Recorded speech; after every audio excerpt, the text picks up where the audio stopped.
ஜோதிடம் என்ற ஒரு அற்புத சாஸ்திரம், நவகிரகங்கள், அந்த நவகிரகங்களிலே குறிப்பாக 2 கிரகங்களை பற்றியதான சில விசேட செய்திகளை உங்களோடு பகிர்ந்து கொள்ளலாம் என சொல்லி ஒரு சிந்தனை. அந்த அமைப்பிலே நைசர்கிய பலம் என சொல்லுவோம், அதாவது இயற்கையான பலம். அந்த இயற்கையான பலத்திலே மிகவும் பலம் குறைவான கிரகம் யார் என சொல்லி பார்க்கும் பொழுது புத பகவான். அவருக்கு அடுத்தபடியான ஒரு பலம் பொருந்திய கிரகமாக வருபவர் செவ்வாய்.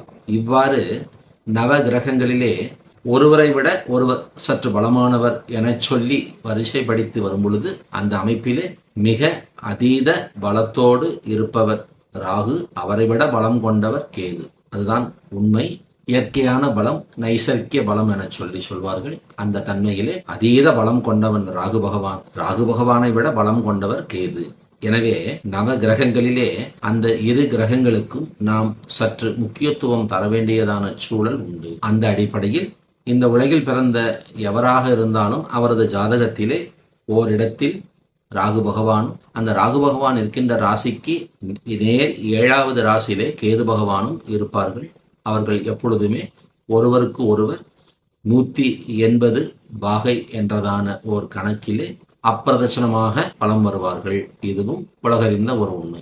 அந்த தன்மையிலே 12 ராசிகளிலும் ஏதேனும் ஒரு ராசியிலே ராகு பகவானும் ஏதேனும் ஒரு ராசியிலே கேது பகவானும் இருக்க இப்பூவுலகில் நாம் அத்துணை பேரும் ஜனனம் எடுக்கிறோம். அவ்வாறு அந்த ஜனனத்திலே பிறப்பிலே ராகு பகவான் இருக்கும் வீடு, அதை அனுசரித்து கேது பகவான் இருக்கக்கூடியதான ராசி, அதை அனுசரித்து நாம் வணங்க வேண்டிய செல்ல வேண்டிய ஆலயங்கள் என சொல்லி ஒரு பட்டியல் உண்டு.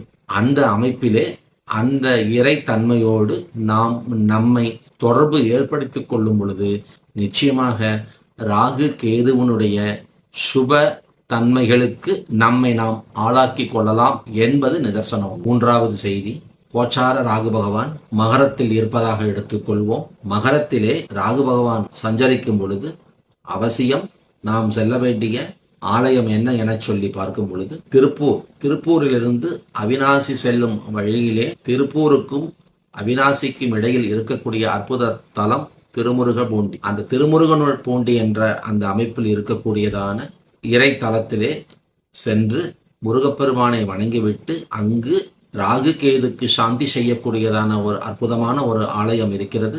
அங்கு சென்று நீங்கள் அந்த இறை மூர்த்தியை வணங்கி வருவீர்களேயானால் மகரத்தில் வரக்கூடியதான அந்த கோச்சார ராகுவிலிருந்து நிச்சயமாக நம்மை நாம் காத்து கொள்ள முடியும்.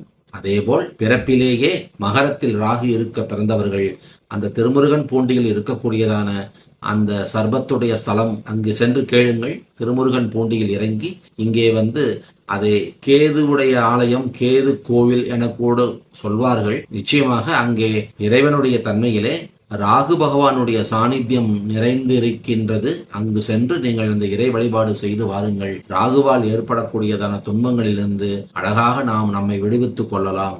இது பிறப்பில் மகரத்தில் ராகு இருக்க பிறந்தவர்களுக்கு அவர்தம் ஆயுள் முழுக்க வருடம் ஒருமுறை 2 முறை செல்ல வேண்டியதான அற்புத ஆலயம். கோச்சாரத்திலே மகரத்தில் ராகு வரும்போது கூட அவசியம் இவர்கள் அந்த இடம் சென்று அங்குள்ள அந்த இறை மூர்த்தியை வணங்கி வரும் பொழுது நிச்சயமாக அந்த கோச்சார ராகு அவர்களுக்கு நன்மைதான் செய்து வருகிறார். அதேபோல் கேது பகவான் கடகத்தில் இருக்கும் பொழுது நாம் வணங்க வேண்டிய தெய்வம் என்ன தெய்வம் என சொல்லி பார்க்கும் பொழுது கள்ளவாரண கணபதி திருக்கடையூர்.